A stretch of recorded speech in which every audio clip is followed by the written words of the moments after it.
आगामी चुनाव की रणनीति और कांग्रेस पार्टी के संगठनात्मक विचार को लेकर चोपड़ा निर्वाचन क्षेत्र में एक महत्वपूर्ण समीक्षा बैठक का आयोजन किया गया। इस बैठक का नेतृत्व महाराष्ट्र प्रदेश कांग्रेस कमेटी के महासचिव एवं जिला निरीक्षक श्याम उमालकर ने किया। चोपड़ा में कांग्रेस की समीक्षा बैठक में संगठन विस्तार और चुनावी तैयारियों पर चर्चा हुई।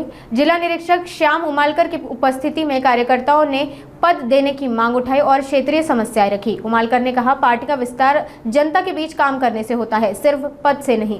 किसानों की समस्याएं, बेरोजगारी, बिजली और जल संकट जैसे मुद्दों पर भी चर्चा हुई। बैठक में बूथ स्तर पर संगठन मजबूत करने और युवाओं को जोड़ने पर जोर दिया गया।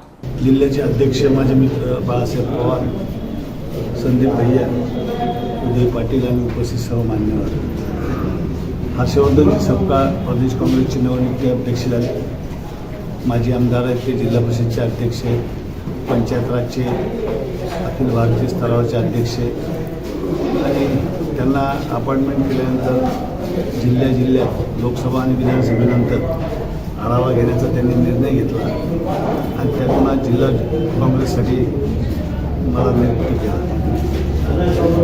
आता विधानसभेच्या निवडणुका झाल्या, अपेक्षित यश आघाडीला आलं नाही आणि काँग्रेसलाही यश आलं नाही। त्याच्यामुळे आता संघटनेत काय करायला पाहिजे, बदल करायला पाहिजे, नवीन लोक घ्यायला पाहिजे, कोणाची पदावर काम करायची इच्छा आहे, कोणी पक्ष सोडून गेलं तर ह्या पक्षाच्या अंतर्गतच्या ज्या गोष्टी त्याचा अभ्यास करण्यासाठी आम्ही आलेलो आहोत। त्यानिमित्तानं गेल्या 3 दिवसापासून जळगाव शहराची जिल्ह्याची मिटिंग झाली, मुक्ताईनगर, त्यानंतर काल जामनेर, आज इथे संध्याकाळी अमळनेर, असं फिरून आम्ही जिल्ह्यामधला आढावा तयार करणार आहे आणि संघटनेमध्ये बाळासाहेब पवार जिल्हाध्यक्ष आहेत, त्यांच्या नेतृत्वाखाली काम चांगलं चालू आहे, परंतु नवीन काही बांधणीमध्ये काही जर योग्य सूचना आल्या तर त्याच्यामध्ये दुरुस्ती करून हा पक्ष मजबूत करण्यासाठी आमचा प्रयत्न राहील, यासाठी आम्ही या मिटिंगचं आयोजन केलं होतं। हा म्हणजे साधारणतः काय की ज्याला पद दिलं त्याला आम्ही पहिले विचारू की बाबा तुला हे पद दिलेलं, या पदावर तुला काम करायचं आहे। त्यांनी हो म्हटलं तर त्यांना संधी देऊ,